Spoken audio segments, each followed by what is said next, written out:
how first responders and people around South Carolina are paying tribute to those that lost their lives on September 11th. Plus, find out why 2 of the 3 abortion clinics in the state may be closing. WNBF News at 7 is next. Breaking news tonight, the body of a student from the University of North Carolina at Pembroke was found in Costa Rica.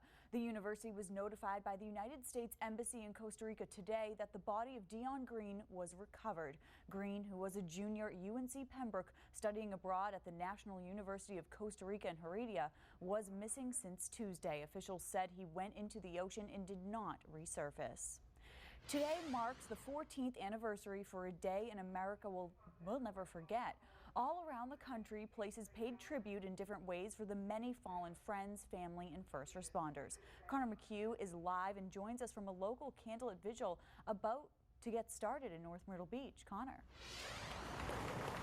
Well, everything's just getting started. Thank you, Connor. And earlier today, first responders in North Myrtle Beach walked to the beach in honor of the first responders and military personnel who lost their lives on September 11th, 14 years ago. On social media, people were tweeting pictures of the walk. Here, North Myrtle Beach Fire Department tweeted out this picture of a boy saluting the men as they walked by. For the 4th year in a row, they walked nearly 9 miles in the sand, dressed in their full gear. The march was first held in 2011 to mark the 10th anniversary of the terrorist attacks and has become an annual event. Firefighters say this walk is to never forget the countless first responders and military personnel who responded that day and those that continue to fight in the war on terrorism.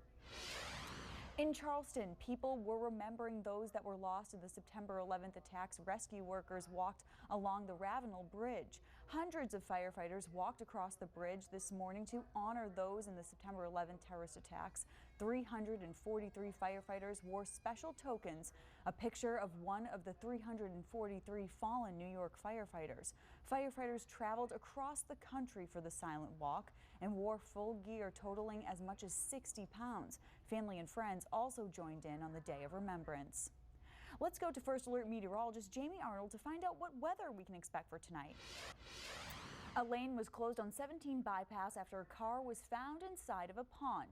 Here's what the scene looked like. This is just near the Zaxby's in Myrtle Beach. Police were directing traffic and they had one northbound lane closed. There was no word if anyone was inside the car or how it ended up in the water. Go to our website, WNBFnews.com, for more updates and information on this story. Developing tonight, this man, Damian Canty, has been charged with murder in connection to a deadly shooting that occurred on Collins Street last month, killing Dominic Goodwin. Police say Corey Holmes has been identified as a suspect in the incident. Warrants have been obtained for Holmes on charges of murder. Police say Holmes is considered to be armed and dangerous and may be in the Hanahan and Charleston areas. New tonight, 2 abortion clinics in South Carolina are faced with closure after South Carolina's public health agency suspended their licenses today. The Department of Health and Environmental Control issued suspension orders Friday for Planned Parenthood's Columbia Clinic and the Greenville Women's Clinic. The orders cite multiple violations found during recent inspections, including incomplete records, expired medicine, and not properly disposing of aborted fetuses through incineration. The department will work with the facilities to help them get into compliance. New details are emerging tonight about the Ainer teacher who was arrested Tuesday. According to Horry County Police, Robert Johnson allegedly had methamphetamine sent to him in the mail on Tuesday. Police were investigating a suspicious package that arrived at the U.S. Post Office in Ainer. The substance later tested positive for the drug. Johnson began teaching in 2007 and was named Teacher of the Year in 2012 at Ainer High School. His next court date is in November. Tonight, a man is behind bars for the alleged shooting and killing of a man in Lubberton. According to the Robeson County Sheriff's Office, Tony Oxidine was arrested and charged with first-degree murder. Officers responded to the 1400 block of Huggins Road yesterday to find Roger Locklear unresponsive with a gunshot wound. The Solicitor's Office, the Horry County Sheriff's Office, and the Attorney General's Office are all part of a task force dedicated to keeping predators away from children. As a result of getting on the internet themselves, they found they are investigating these cases 4 to 5 times a week. The ICAC Internet Crimes Against Children Task Force wants parents to be aware of who their children are connecting with, constantly available to, and what they are talking about with those people. The task force goes online to connect with the very people who may be trying to contact your underage child before they're able to. If a person tries to download material that's been tagged as child porn, police are more easily able to identify them.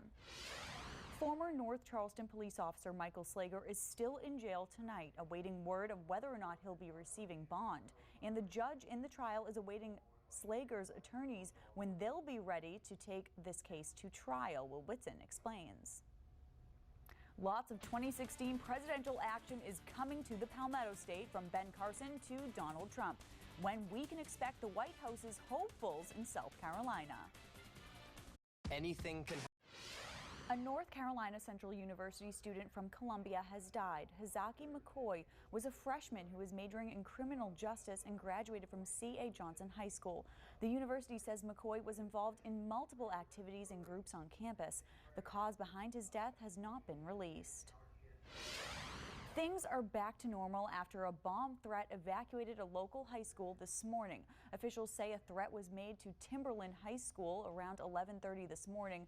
Officials cleared the building and investigated the threat, but the building was cleared less than an hour later.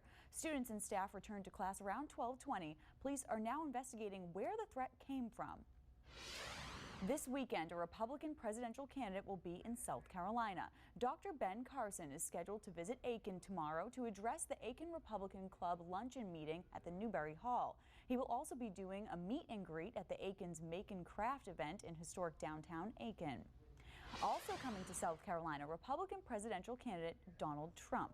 He announced he will be a featured speaker at a gathering of black business leaders later this month in North Charleston. It has not been confirmed the exact date Trump will speak at the event, but it's happening September 23rd through the 25th.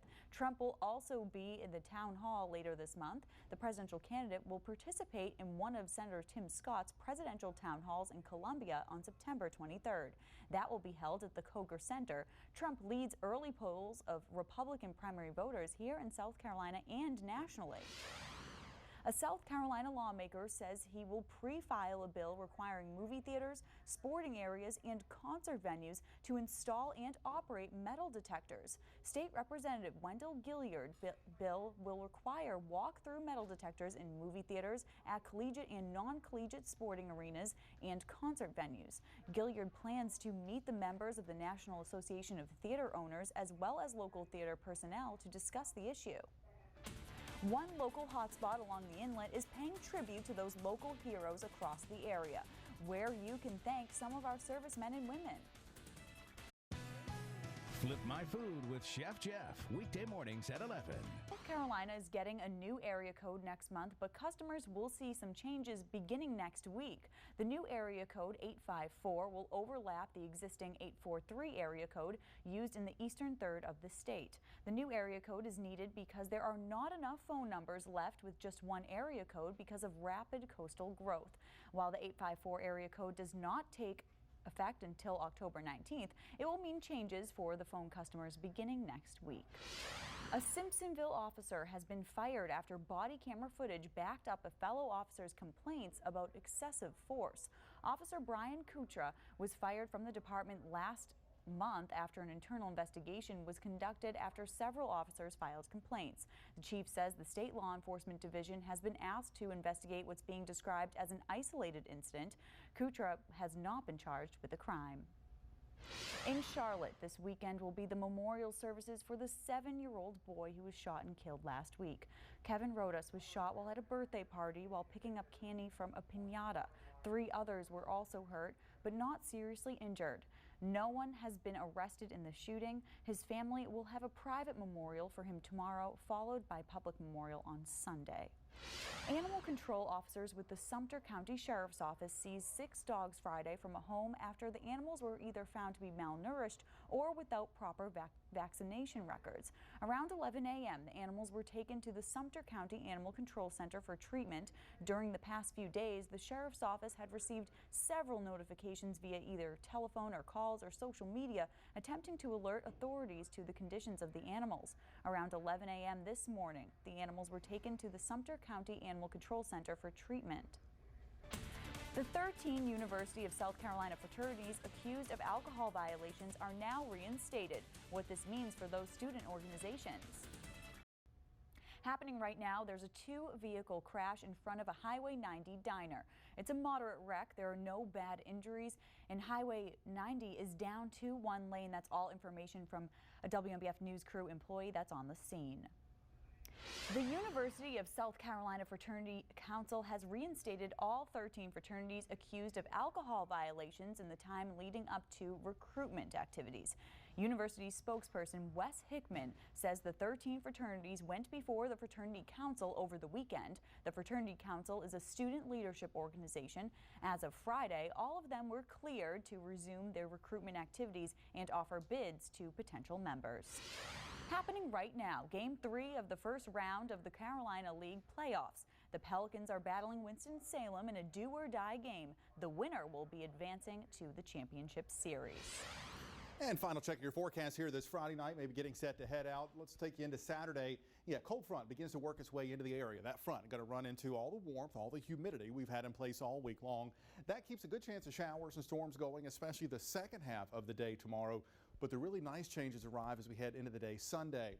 That front gets pushed offshore, and as it does, it takes the rainfall offshore with it, but it also allows much risk of some pop-up showers and thunderstorms. We'll have those rain risks at about 40%. Some scattered storms around, not an all-day washout, so your outside plans, plan them, do them, get out there and enjoy it, but keep the First Alert Weather app handy in case we do see some of that activity around. So tomorrow may not be a beach day, but some nice weather is on the way. Yeah, definitely looking good Sunday.